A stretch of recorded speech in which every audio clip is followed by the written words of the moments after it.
All right, a lot of people say that Apple TV is the best streaming service. It has the best quality shows on there, and just get rid of all your services and just watch Apple TV. And you know what? They're not wrong. Hey everyone, welcome to another video, and here I'm going to be talking about what I think are the best shows to watch if you have Apple TV. Yes, Apple TV is a streaming service.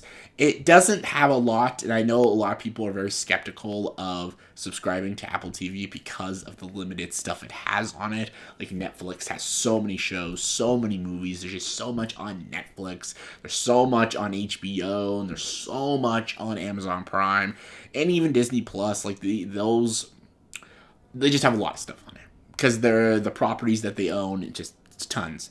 And when it comes to Apple TV, it just has its original series and its original films, and there's not a lot. And from what you're paying for, some people say it's not worth it. However, they pump out, even though they don't pump out as much quantity, they pump out quality. Even though not everything they do is good.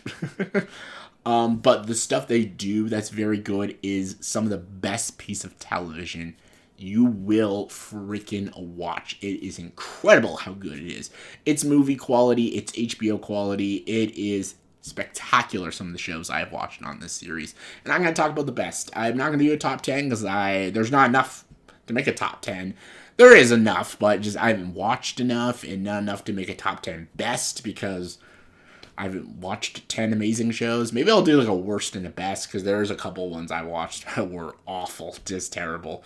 But I'm going to talk about five shows right now. If you're logging into Apple TV, you haven't watched a single show, these are the 5 shows I recommend you watch. Very first show I'm going with is, I think, in my opinion, the best show on Apple TV. That is Dark Matter. Dark Matter, to me, is the best show on Apple TV. It is incredibly good. It is amazingly profound. You got amazing performances by both Joel Edgerton and Jennifer Connelly. The story is based off a book, which I have not read, but I heard the book is fantastic. And apparently the show is incredibly loyal to the material, and it's just amazing. Like, everyone knows I'm very deep into science fiction, hence Blade Runner being my favorite movie of all time. And I love movies like this. I love profound films and stories like this. This is a cool story. It's about basically Joel Edgerton's character is kidnapped by an alternate reality version of himself, and they swap places in their worlds. And Joel Edgerton, the protagonist of the story, is in his world, and then the one that kidnaps him goes into his world because he wants to be in that life, because there's multiple realities of people's lives based off the decisions they made.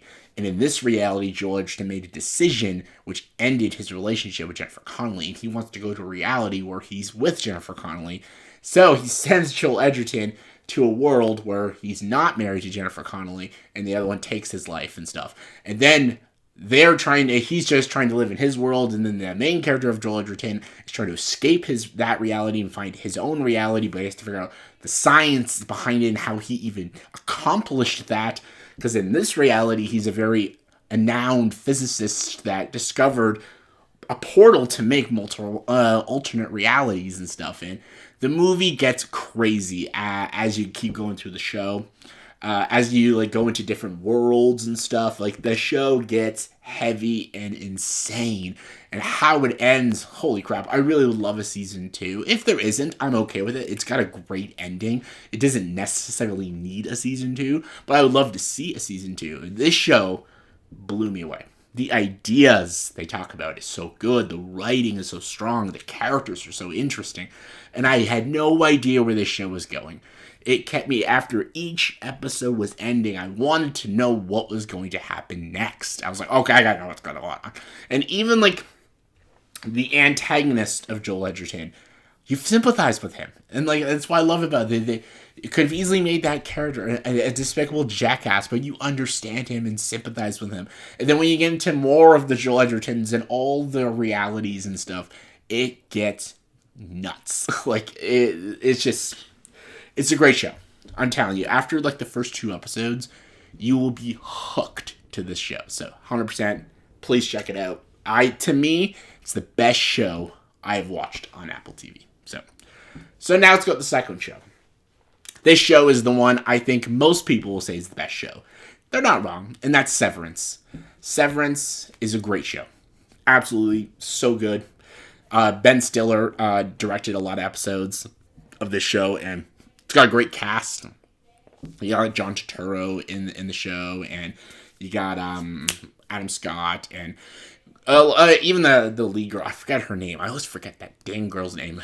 You also got like Patricia Arquette in the show.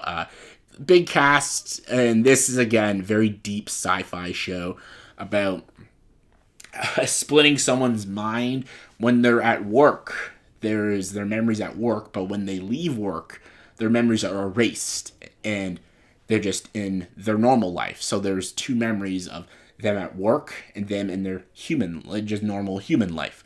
So as soon as they go to work, they are just done work because they don't remember what happened at work because they have no idea what they're doing at their work.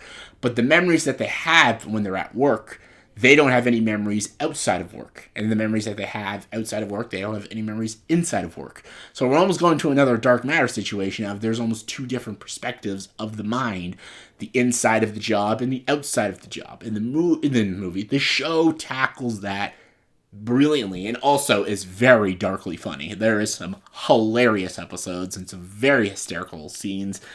But the acting is great too. But what makes this show so good is the writing. This is some of the best piece of writing in television. It is fantastic. Again, as each episode is going, by the time the first season ends, you're like blown away of what you're just watching. Like, oh my god, what is this show? And why is it hooking me in? It's just crazy how good it is. I think after the first episode, because this is how it was for me, I watched the first episode, I wasn't hooked. I loved the ideas, but I was like, it's not drawing me in. After like the fifth episode, I was getting it, I was grasping at it, I was engaged, I was digging the shit out of it, and I became a fan.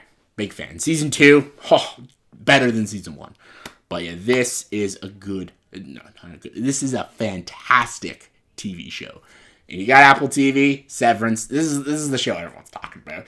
This is like everybody's favorite show on Apple TV. And I get it. It's probably my third favorite show. But I had to mention it now because it's everyone's favorite. Dark Matter is my favorite show on Apple TV, but that's just a personal preference. Severance is still fantastic and it's incredibly well made. So yeah, Severance. All right, next. This is the show I just watched today to inspire this list. And this is a show called Dope Thief. Dope Thief is probably my second favorite show I've watched on here now. This show's not even done yet. I think I just watched the first 5 episodes today. The 6th episode is coming out this Friday. And it's going to be 8 episodes, so who knows? Maybe it'll blow it in the ending and it'll be a shitty show. But honestly, I think this show is so incredibly good. You got Brian Tyree Henry as the main character, the guy from Bullet Train.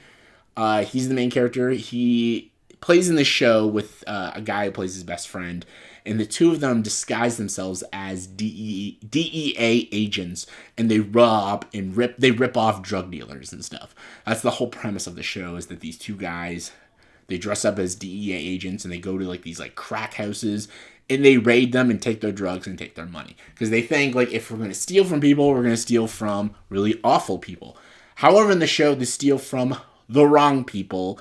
Near the ending of the first episode, they steal from bikers/white nationalists who are now out to kill them. And also, there was an undercover cop during all this, and they're also after them. So these two friends that were ripping off dealers, they're now being chased by white nationalist bikers and the FBI. So it's a crazy show, and it is so good. It gripped me from the first episode. The soundtrack is so good.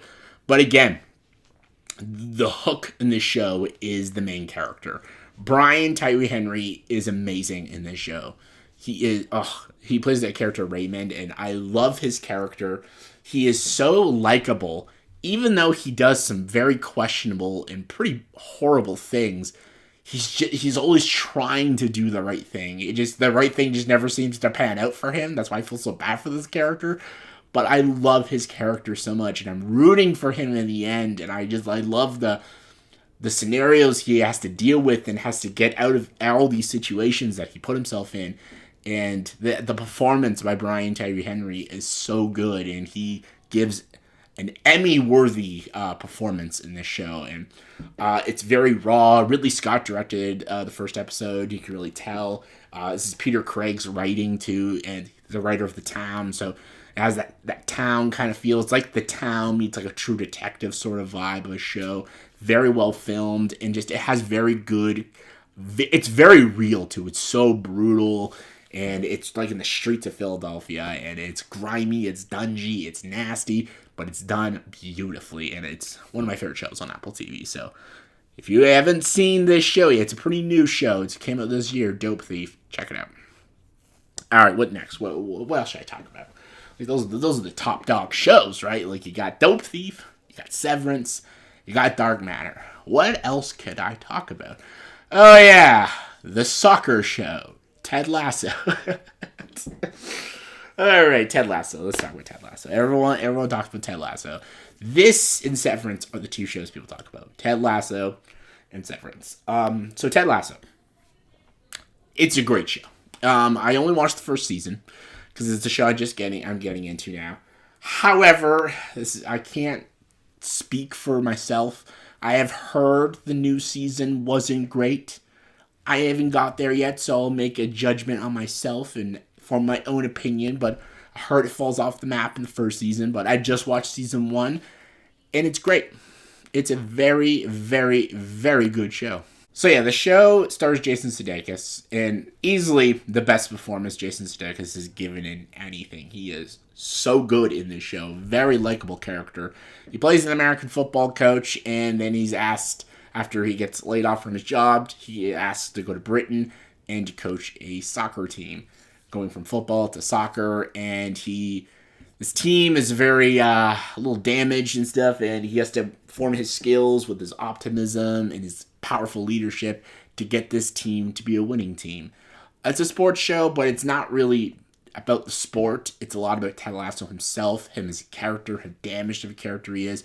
The show talks a lot about depression. It's also about how power can get to you, and how sometimes even doing the right thing could screw you in the end. There's a lot of complexities with the show, and it's a lot about Ted Lasso and him as a character. His character is a very interesting character, and Jason Sudeikis really carries the show, just like how I said with Dope Thief, how Brian Tyree Henry carries the show. Same with this, Jason Sudeikis really carries this entire show on his back. He does a great job. The supporting cast is all solid too, but this is Jason Sudeikis' show. This show works and doesn't work with him. If he's not a good character, if he's not an interesting character, if his performance fails, this show fails. And he does a great job. He is an interesting character. He is a three-dimensional character, and his performance is right on. It's spot on. It's top-notch, and it's damn good. It has interesting sports sequences. It has great drama, great comedy, and it has stuff in the show that will really piss you the fuck off, but it's done intentionally and it's done properly. I can't wait to start season 2. I'm starting season 2 when I can, but as I've watched season 1, I can flat out say people are right. It is one of the best shows on Apple TV. Check it out. It's really good. All right, the last show I'm going to recommend. I recommended some good ones on here, and I think this is going to be a more very universally liked show because it's a very feel-good show, and it's just a straight comedy show, and that is Shrinking. Shrinking was a show I really did want to get into when I subscribed to Apple TV. I subscribed for 2 reasons, and this was one of them. I wanted to watch Dark Matter, and Dark Matter blew me away. And then I wanted to watch Shrinking because it had Jason Segel, and it had Harrison Ford, and they're both playing therapists. That just sounds funny. And it is a very, very charming and very funny show. Both Jason Segel and Harrison Ford are very good in this movie. This is a role Harrison Ford is good at playing at this moment. I think he needs to stop with the big blockbusters and the action movies and your fucking Indiana Joneses. You're done with it. Stop doing that. No more Han Solo. No more Indiana Jones. No Jack Ryans or any of that shit.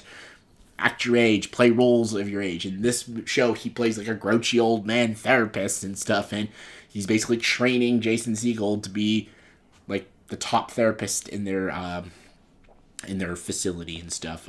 Jason Segel in this show is an interesting character because he just lost his wife, and he's gone through a very depressed state, and he's becoming a shitty father and stuff.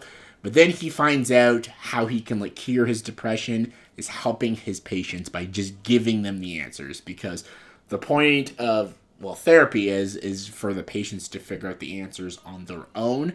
But Jason Segel's like, you know what? I'm just going to give them all the answers. I'm just going to tell them what to do. And if I just tell them what to do, it will solve everything. And Harrison Ford's like, that's not what's going to happen. It's a temporary fix. So it's like him and Harrison Ford butting heads and stuff. And that's what a lot of the show is about. Him trying to change therapy and psychology, and him trying to just get patients just to get to do it. Today, he thinks people are slow and they just don't know how to do it, and he can cure OCD, he can cure depression and anxiety by just giving them the answers. And there's a lot of interesting facts in the show, and there's a lot of things you understand and you relate to in the show, and it's very, very funny. I watched the first 2 seasons, and it was very good. I thought it was very enjoyable. It had good writing, it had good direction. It was, I know it was directed a lot by David Ponsold, who did The Spectacular Now and The End of the Tour and stuff. So I love his style, I love his comedy, and I love his dryness. And it's a very real show, and it's a very relatable show to a lot of people. So definitely check that out. So yeah, for me, those are the best shows. If you want to subscribe to Apple TV, which is not sponsored by them, those are the best shows to watch. So let me know in the comments below, do you agree with me? What in your opinion, is the best show on Apple TV? Comment below, let me know. And as always, for this video, please subscribe to the channel and join the dark side.